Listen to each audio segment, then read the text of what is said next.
ওনার কয় টাকা আছে? উনি তো বিলিনিয়ার্স এখনো হয় নাই সাকিব, রাইট? উনি 100 কোটি টাকাও এখনো নাই। সো ডাজন্ট ম্যাটার, উনার থেকে হাজার হাজার বিলিনিয়ার্স আমার পিছনে ঘুরে। সুপারস্টার শাকিব খানকে অপমান করার চেষ্টা করেছেন। চলুন ছোট্ট ভিডিওর মাধ্যমে বিস্তারিত জেনে আসা যাক।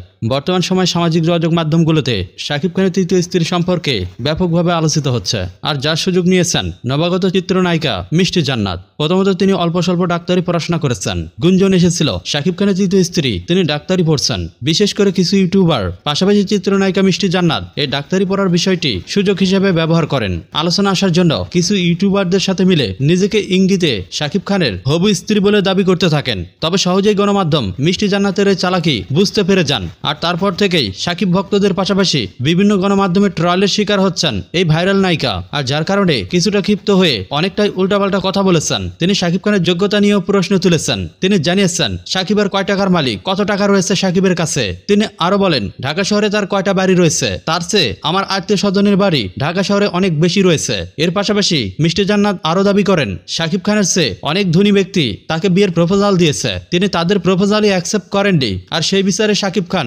অনেকটাই পিছিয়ে রয়েছে।